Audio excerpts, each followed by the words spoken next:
আমি মধুমিতা মধুস কিচেন থেকে তোমাদের একটা পুরনো দিনের রান্না করে দেখাচ্ছি। তোমরা নিশ্চয়ই ভালো আছো, আমিও ভালো আছি।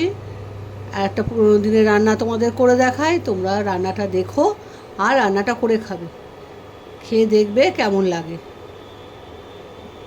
আমি ফ্রাই প্যানটা বসিয়ে দিয়েছি, ইন্ডাকশান জ্বালিয়ে দিয়েছি। এবার সর্ষের তেল দিয়ে দিচ্ছি। আচ্ছা, রান্নাটার নাম হলো শাক চিংড়ি। হ্যাঁ, দেখো প্রথমে কি রান্না করছি। প্রথমে তেল দিলাম, খোসা ছাড়িয়ে নুন হলুদ মাখিয়ে রেখেছি চিংড়ি মাছে। এবার চিংড়ি মাছটা ভেজে নেব। তেলটা একটু গরম হোক।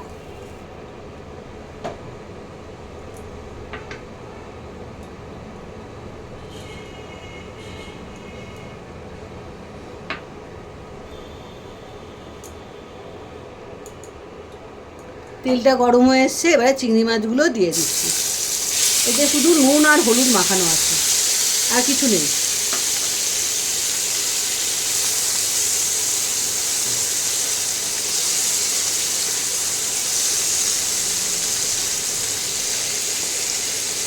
এখানে শাক বলতে আমি কুমড়ো শাকের যে পাতা হয়, সেই কুমড়ো শাকের পাতাটা আমি নিয়েছি। সেই কুমড়ো শাকের পাতাটা আমি কুচিয়ে রেখেছি, সেই দিয়ে চিংড়ি মাছ শাক চিংড়িটা বানাবো। অনেক পুরোনো দিনের রান্না, ওই জন্য তোমাদের করে দেখাচ্ছি। আমি করে খাই, তাই তোমাদেরও দেখাচ্ছি। তোমরা পুরো ভিডিওটা দেখে তোমরাও করে খাবে।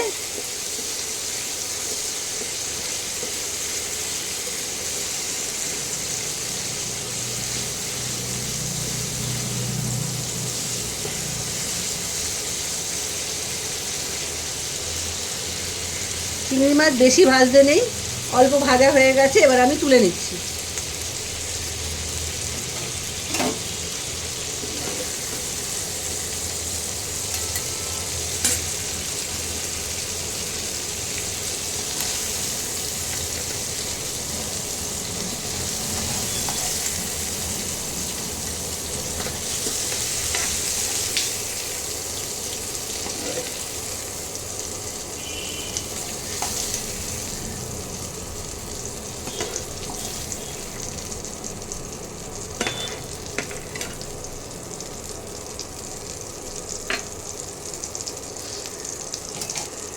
এই তেলের মধ্যে আর একটু তেল দিচ্ছি, আরও 1 চামচের মতো তেল দিলাম।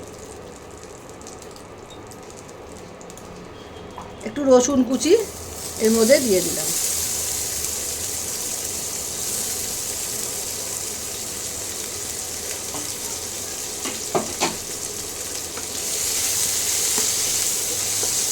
রসুনটা অল্প ভাজা ভাজা হবে, এর মধ্যে দিয়ে দেবো পেঁয়াজ কুচি।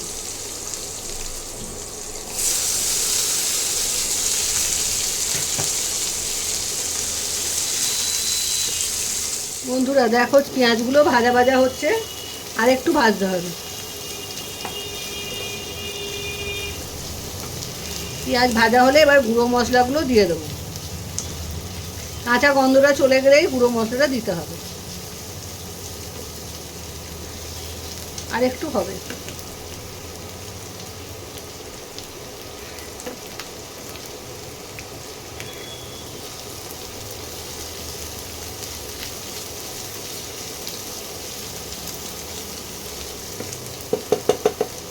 এবারে গুঁড়ো মশলাগুলো দিয়ে দিচ্ছি।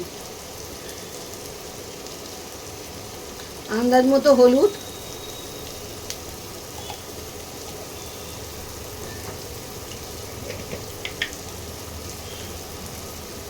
আন্দাজ মতো লবণ,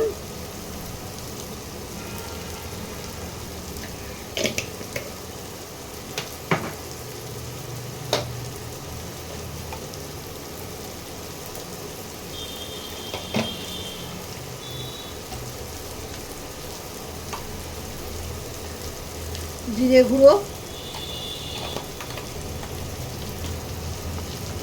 লঙ্কাটা একটু বাদে দেবো, কারণ লঙ্কাটা দিলে খুব ঝাঁঝ হবে। সেই জন্য লঙ্কাটা একটু ভাজা ভাজা হওয়ার পরে লঙ্কাটা দেবো।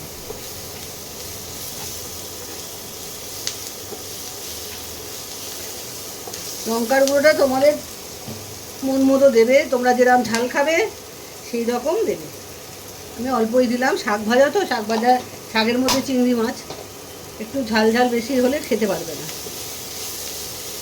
অল্প করেই লঙ্কা দিলাম। এই পেঁয়াজটা ভাজা ভাজা হয়ে গেছে, এবারে আমি শাকগুলো দিয়ে দেবো।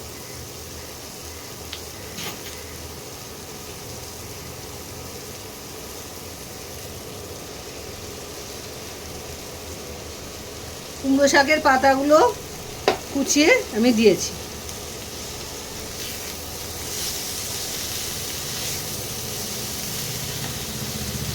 তোমরা যদি গ্যাসে করো, গ্যাসের টেম্পারেচারটা কমিয়ে দেবে। আমি ইন্ডাকশানে করছি, আমি ইন্ডাকশানের টেম্পারেচার কমিয়ে দিয়েছি। গ্যাসের আগুনটা কমিয়ে দেবে, লো হিটে রান্নাটা করবে, তাহলে এই কুমড়ো শাকের জল দিয়েই পুরো রান্নাটা হয়ে যাবে, আর এক্সট্রা জল দিতে হবে না।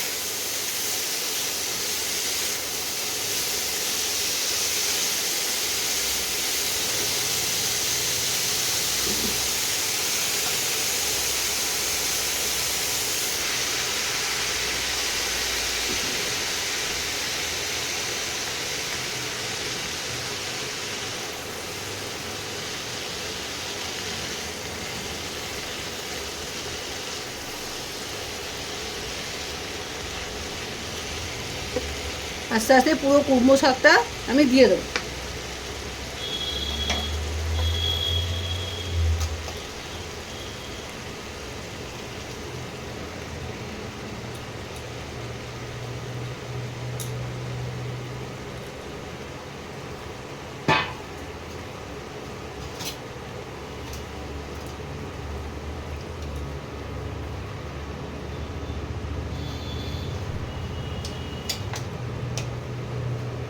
এবারে একটু ঢাকা দিয়ে দেবো, ঢাকা দিলে শাক দিয়ে জল বেরিয়ে আসে।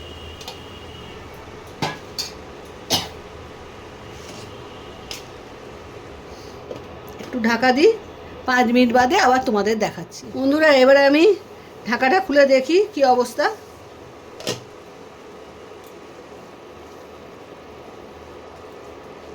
শাকটা অনেকটাই সেদ্ধ হয়ে গেছে, হাফ সেদ্ধ হয়ে গেছে, এখনো জল আছে। এবারে আমি একটু চিনি দেব,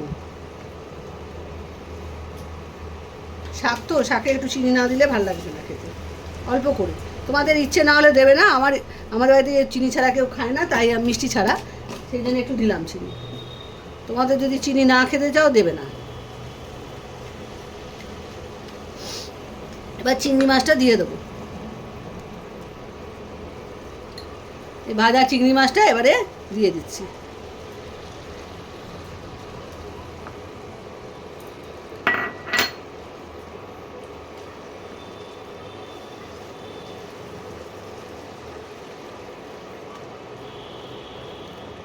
ভালো করে মিশিয়ে নিচ্ছি, মিশিয়ে নিয়ে এবারে 2টো লঙ্কা, কাঁচা লঙ্কাও দিয়ে দিলাম, আবার একটু ঢাকা দিয়ে দিলাম।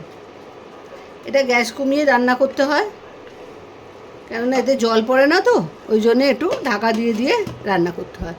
আবার একটু বাদে তোমাদের দেখাচ্ছি, 10 মিনিট বাদে তোমাদের দেখাই। 5 মিনিট হয়ে গেছে, এবারে আমি ঢাকাটা খুলি। পুরো জল শুকিয়ে গেছে। এবারে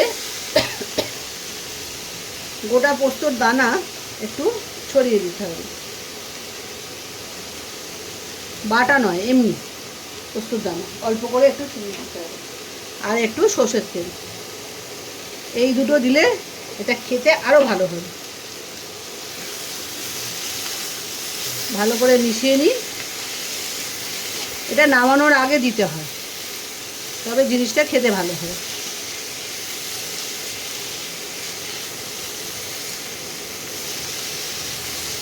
ব্যাস হয়ে গেছে। এবারে ইন্ডাকশানটা আমি বন্ধ করে দেবো। তোমাদের এটা ঢেলে নিই, ফ্রাই প্যান থেকে ঢেলে নিয়ে তোমাদের দেখাচ্ছি আবার। দেখো বন্ধুরা, আমি ঢেলে নিয়েছি, একটু ওপরে পোস্ত ছড়িয়ে দিয়েছি, দেখতে সুন্দর লাগবে। দেখলেই তো খেতে মানুষের ভালো লাগে, ওই জন্য ডেকোরেশনটাও আগে দরকার এটার। সব রান্নারই একটু না সাজিয়ে দিলে খেতে ইচ্ছে হয় না, তাই একটু সাজিয়ে দিলাম। তোমরা পুরো ভিডিওটা দেখো, পুরো ভিডিওটা দেখে রান্নাটা করে খেও, সাদা ভাতে দুর্দান্ত খেতে লাগে, ওই দিয়ে ভাত খেয়ে নেবে পুরো ভাতটা। আমার দিদিমার কাছ দিয়ে এই রান্নাটা আমি শিখেছি। তোমরাও সবাই এবার আমার চ্যানেলটাকে ফলো করো, নতুন যারা দেখছো তারা সাবস্ক্রাইব করো, আর পুরো ভিডিওটা দেখে বন্ধুদের মধ্যে শেয়ার করো। এইটুকুই চাই, আর কি চাইবো। তোমরা সবাই করে খেও। আজ তাহলে আসি, আমার রান্না কমপ্লিট, শাক চিংড়ি। তোমরাও করে খেও। বাই।